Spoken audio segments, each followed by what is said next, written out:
Mais tout de suite, eh bien, nous allons retrouver nos deux jardiniers qui, eux, commencent à voir le bout du tunnel concernant la fabrication du jardin coquelicot et canapé. Et aujourd'hui, ils attaquent le côté pratique du jardin.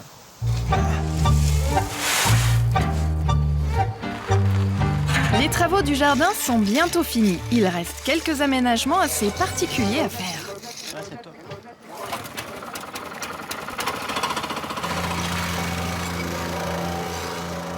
Première étape aujourd'hui, installation d'une place en gravier.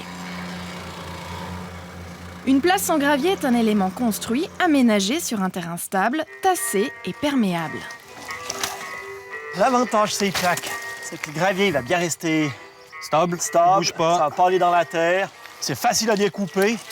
Bon, si on aurait une petite surface, on peut employer ça. Mais nous, on n'a pas de temps. Et non, on emploie du matos, du lourd. 60. Sur une surface restreinte, il est intéressant d'utiliser ces plaques de plastique alvéolées déjà équipées de géotextile qui évitent les remontées de terre. Là, on n'est pas du bon côté. Il faut toujours poser comme des tuiles. Donc la partie du géotextile, ça se superpose. Ouais. Ouais, c'est tout. Comme ça, l'eau, elle va toujours dans le même sens. Next. Ce type de plaque permet de ne pas enfoncer dans le gravier et assure une meilleure stabilité. On va charger avec le gravier. Ouais. Tac. Il faut choisir du gravier rond, très agréable pour y marcher pieds nus, en mettre une couche de 7 à 8 cm et bien le répartir sur la surface. On va vraiment jusqu'au bord. Hein. C'est clair, ça il aura plus deux fois dessus. Il sera lavé, propre. Hein? Ah ouais. Ça a une autre gueule. Deuxième étape, pose d'un bac à sable pour les enfants. Ça, c'est le truc qu'il faut faire. L'université d'Ouchy.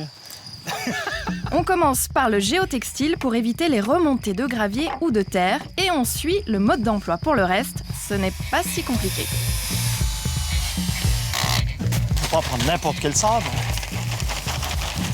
Faut prendre du sable qui a été récolté en profondeur. Comme ça, il n'est pas pollué. Il n'y a aucun souci. Et puis, il existe même du sable qui a de l'eucalyptus à l'intérieur. Ça évite que ce soit des toilettes pour chiens mais pour chats. Ça, c'est le top, ça. Avec ça, il n'y a plus une bestiole, que des gamins.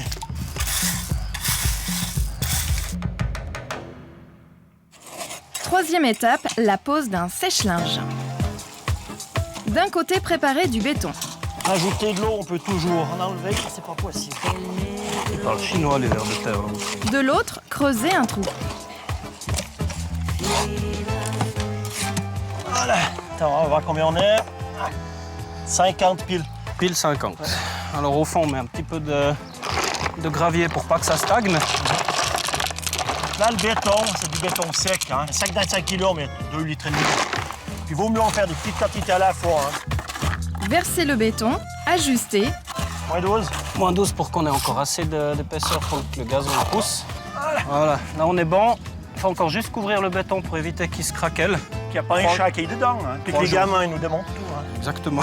Et 3 jours de séchage. Madame, on ne touche rien avant 3 jours. On y va. Go. Suivant. Seconde solution, le même support mais à planter. Être vertical, enfoncer,